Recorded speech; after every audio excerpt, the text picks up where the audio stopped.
And now to introduce the Kansas Associated Collegiate Press Jackie Engel Award and Christiansen-Bullers.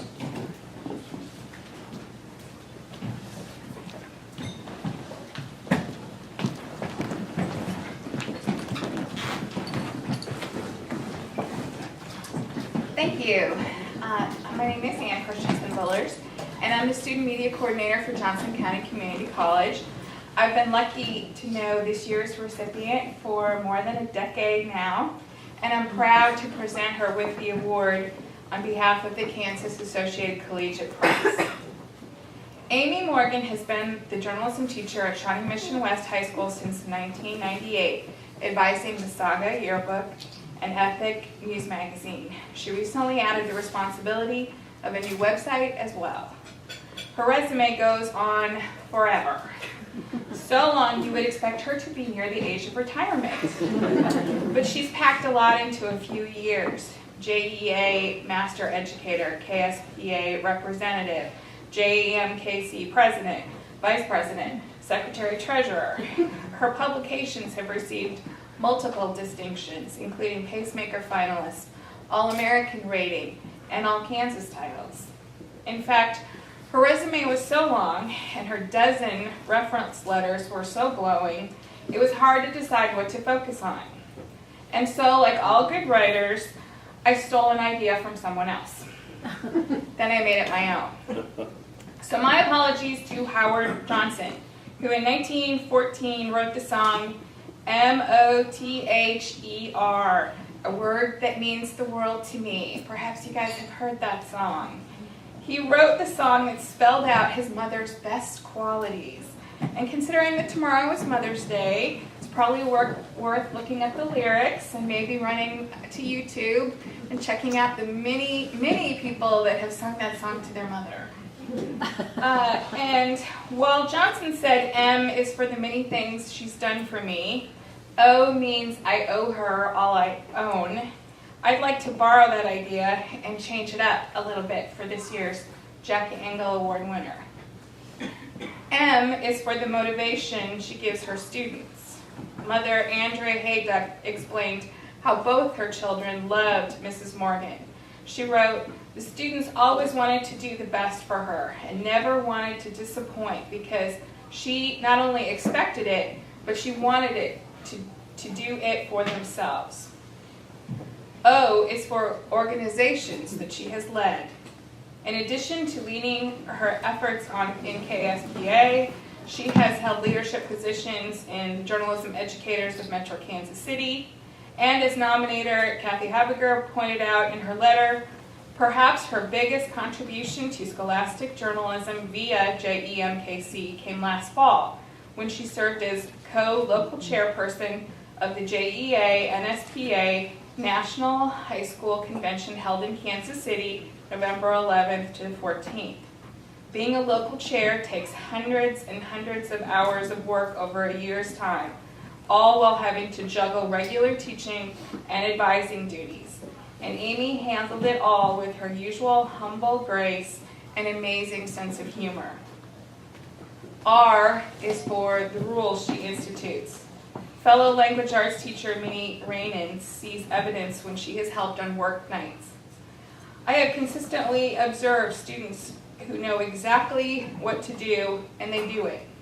They stay on task, they work well together, they critique without harshness, they problem solve, and demonstrate pride in their work, she wrote.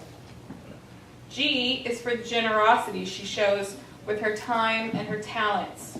Jim McCrossan writes, "The most impressive thing for me is how well she can teach her students, advise her publications, and be a great wife and mother." This is a tough balance for anyone, but Amy excels at doing it all. She is an inspiration to all working parents. A is for the amendment she protects. The judge at this year's contest said, "Perhaps what stands out most in Ms. Morgan's staunch defense of the First Amendment is both to parents and administrators. Anyone who has ever been an advisor knows that a good advisor instills in his or her students early on a passion for freedom of speech and of the press. Miss Morgan sets a fantastic example. And lastly, N is for the news. Whether it's found in a news magazine, a yearbook, or an online, Amy Morgan will keep the new in news. She developed a class in convergent media at West, and her principal writes, "It is expected to be offered in all Shawnee Mission high schools next year. The class is progressive and innovative and is leading the way in the field." Put them all together and they spell Morgan. The winner of this year's Jackie Engel Award, Amy Morgan.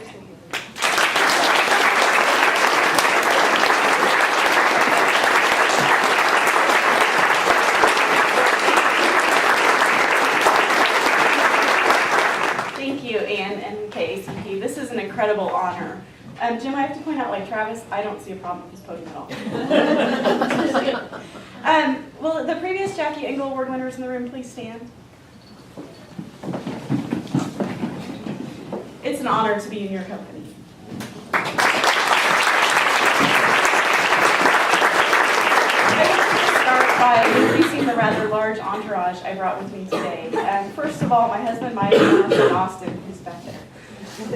He's two, and it's not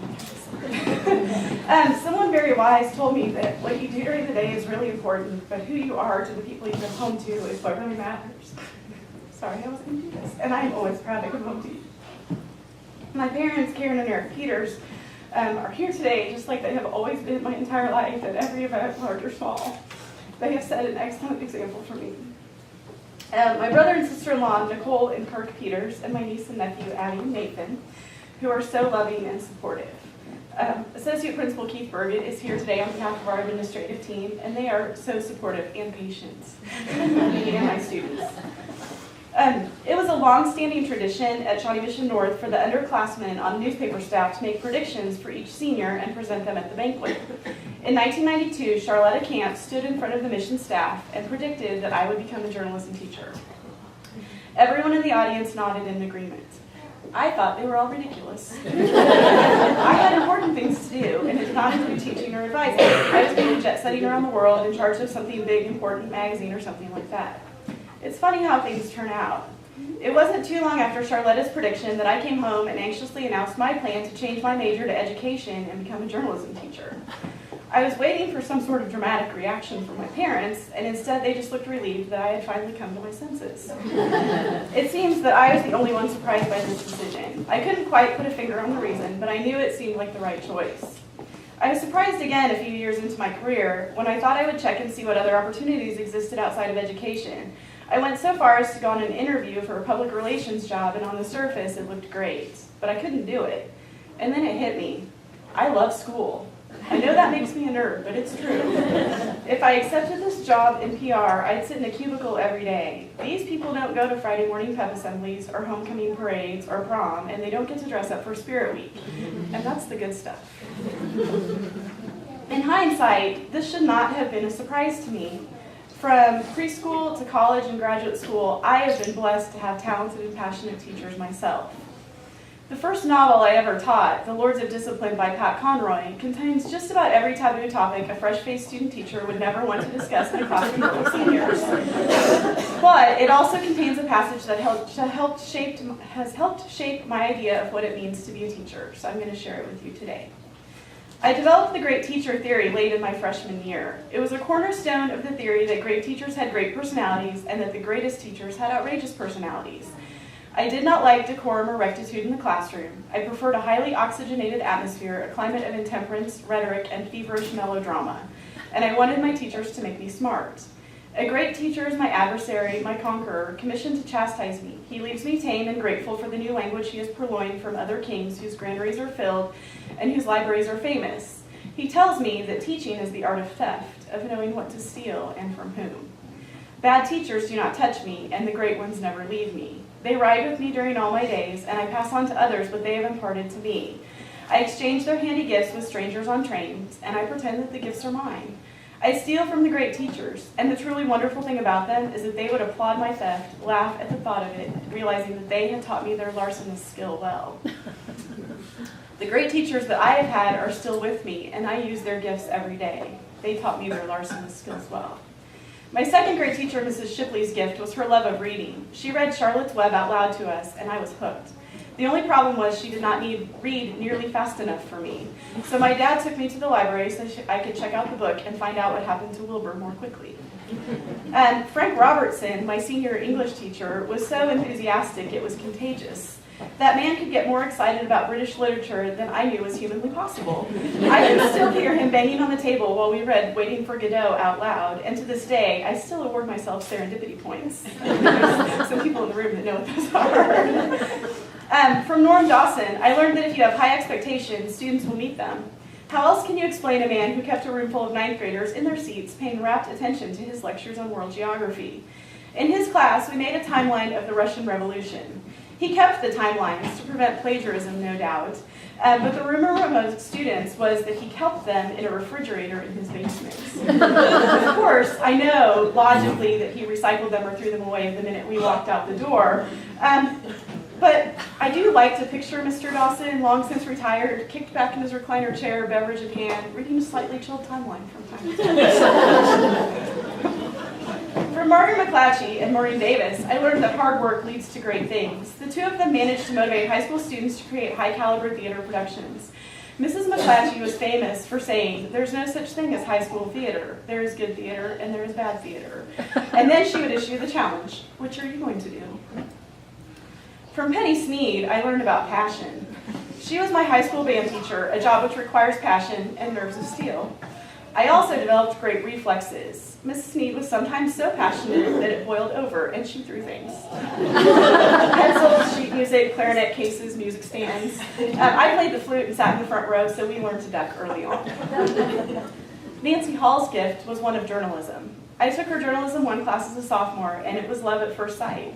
From the minute she started talking, I was hooked. I don't even know if there were other students in the room. It felt like she was talking just to me. It was partly the content that got me, but also Nancy's delivery. It all made sense, and it didn't feel like work. I still have handouts from that class, and I use them in my own classes today. From my high school advisor, Becky Tate, I learned about leadership. Becky arrived as a new advisor my junior year, and she placed great trust and responsibility in our hands. It was truly a student newspaper, and it was the most rewarding experience I had in high school. From John Hudnall, I learned to keep my sense of humor and not to take myself too seriously. As a student in his reporting 1 class, I was in awe of his storytelling ability. That you could use humor in the classroom was actually a relief to me, because an education professor I had, I think it was the guy who taught the discipline class who hadn't been in the classroom like maybe ever in his life, who told us you could never use humor or sarcasm in front of students, and I feared I may have to change my major. From Susan Massey, I learned to always keep learning. Susan works tirelessly to stay on top of current trends in every aspect of scholastic journalism. She doesn't allow her students to rest on their past success, but encourages them to try new and different things and stay on top of the game.